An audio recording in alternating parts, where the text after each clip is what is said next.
ఆకాశవాణి జాతీయ వార్తలు చదువుతున్నది పొన్నగంటి సుధ. ముందుగా ముఖ్యాంశాలు. రాబోయే తరాలకు పరిశుభ్రమైన పర్యావరణ వారసత్వాన్ని అందించాలని రాష్ట్రపతి ద్రౌపది ముర్ము దేశ ప్రజలకు కోరారు. నక్సలిజాన్ని నిర్మూలించే దిశగా కేంద్ర ప్రభుత్వం పనిచేస్తోందని కేంద్ర మంత్రి అమిత్ షా పేర్కొన్నారు.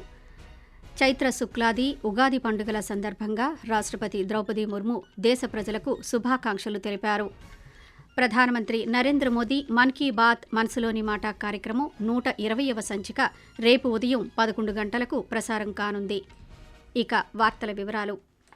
చైత్ర శుక్లాది ఉగాది, గుడి పడ్వా, చేతిచంద్, నవ్రేవ్, సాజిబు చైరోబా పండుగల సందర్భంగా రాష్ట్రపతి ద్రౌపది ముర్ము దేశ ప్రజలకు శుభాకాంక్షలు తెలిపారు.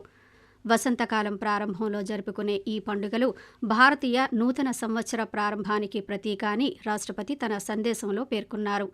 ఈ పండుగలు భారతదేశ సాంస్కృతిక వైవిధ్యతను చూపుతూ సామాజిక ఐక్యతను పెంపొందిస్తాయని రాష్ట్రపతి అన్నారు. ఈ పండుగల సమయంలో ప్రజలు ప్రకృతికి తమ కృతజ్ఞతలు తెలియజేస్తారని తెలిపారు.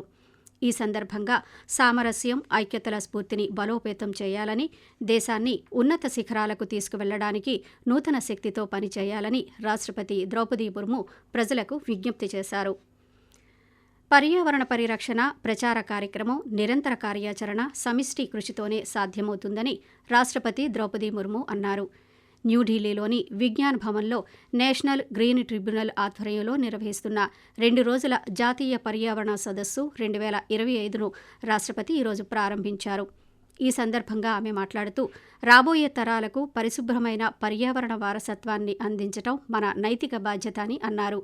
పర్యావరణ పరిరక్షణ కోసం పర్యావరణ స్పృహతో సరళమైన జీవనశైలిని అలవాటు చేసుకోవాలని సూచించారు.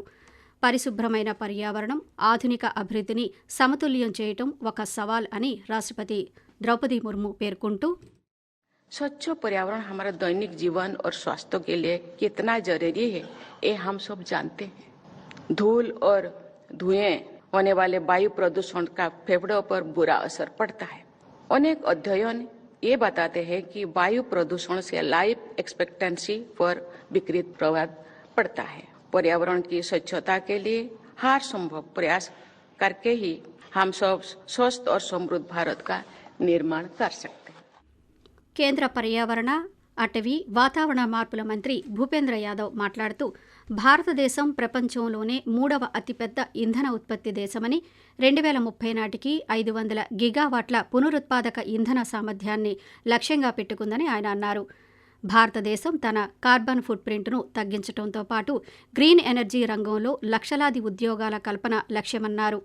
వాతావరణ మార్పులు, కాలుష్య నియంత్రణ, జీవ వైవిధ్య పరిరక్షణ, స్థిరమైన అభివృద్ధితో సహా పర్యావరణం ఎదుర్కొంటున్న తీవ్రమైన సవాళ్లను పరిష్కరించే 4 కీలక సాంకేతిక సెషన్లు ఈ సమావేశంలో ఉంటాయి. ప్రధానమంత్రి నరేంద్ర మోదీ తన మనసులోని భావాలను ఆకాశవాణి ద్వారా దేశ ప్రజలతో పంచుకునే మన్ కీ బాత్ మనసులోని మాట కార్యక్రమం 120వ సంచిక రేపు ఉదయం 11 గంటలకు ప్రసారమవుతుంది.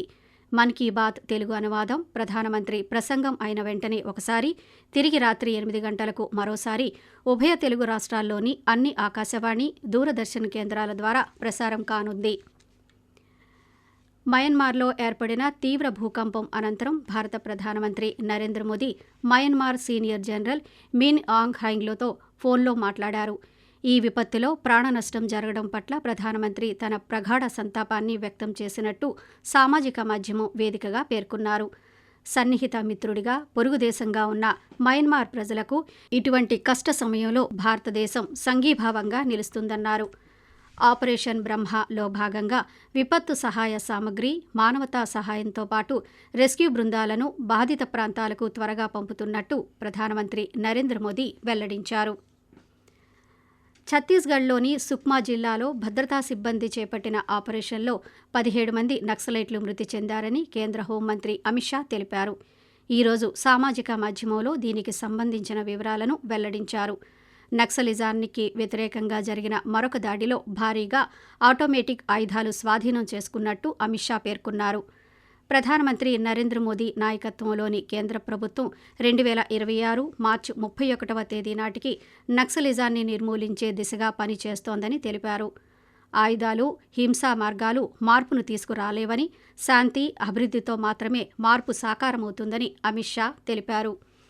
ఆకాశవాణి జాతీయ వార్తలు వింటున్నారు. ప్రపంచవ్యాప్తంగా సైన్స్, టెక్నాలజీ, ఇంజనీరింగ్, గణిత రంగాల్లో అత్యధిక శాతం పట్టభద్రులను భారతదేశం అందిస్తోందని కేంద్ర వాణిజ్య, పరిశ్రమల శాఖ మంత్రి పీయూష్ గోయల్ అన్నారు. ఈరోజు union international desk awards (UIA) conference on India the new global manufacturing hub అనే అంశంపై నిర్వహించిన ప్రత్యేక సమావేశంలో కేంద్ర మంత్రి మాట్లాడుతూ బలమైన మధ్యవర్తిత్వం ఎంతో అవసరమని అన్నారు. న్యాయ వ్యవస్థ సామర్థ్యాన్ని మెరుగుపరచడంతో పాటు సత్వర న్యాయం అందించడంలో సాంకేతికత ముఖ్య పాత్ర పోషిస్తోందని చెప్పారు.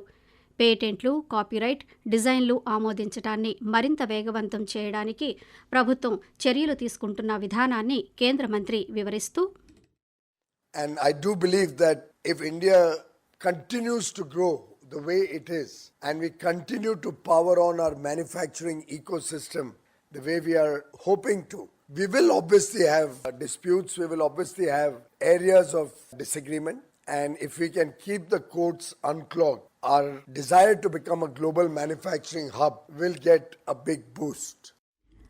ప్రధానమంత్రి నరేంద్ర మోదీ రేపు మహారాష్ట్ర, ఛత్తీస్గఢ్ రాష్ట్రాలను సందర్శించనున్నారు.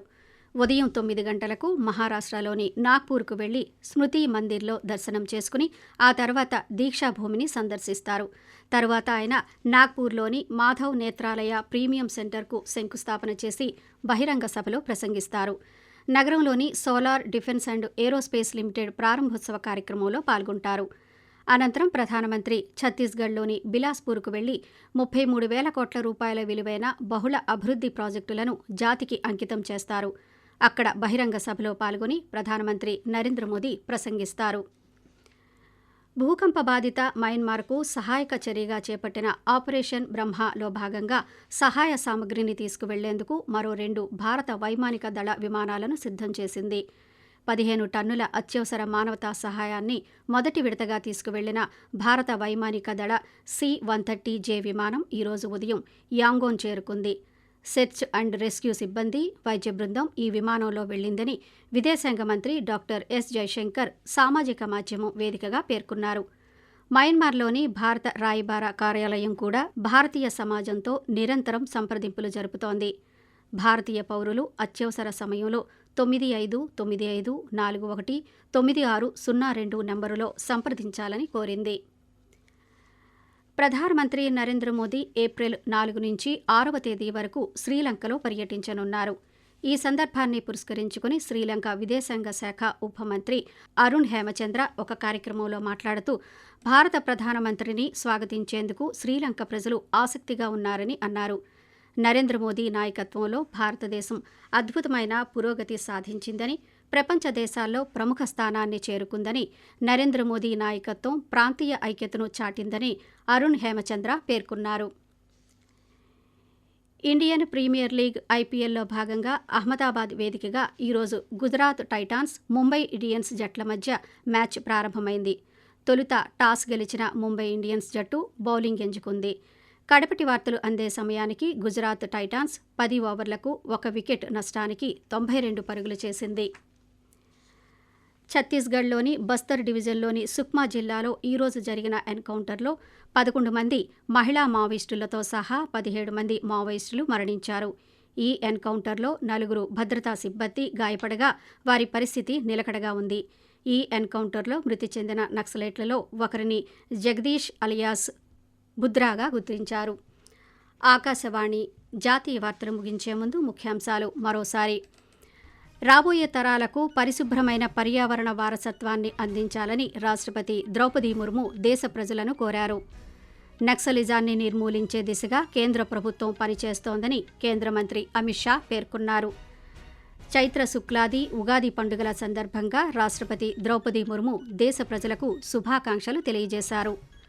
ఆకాశవాణి జాతీయ వార్తలు ఇంతటితో సమాప్తం.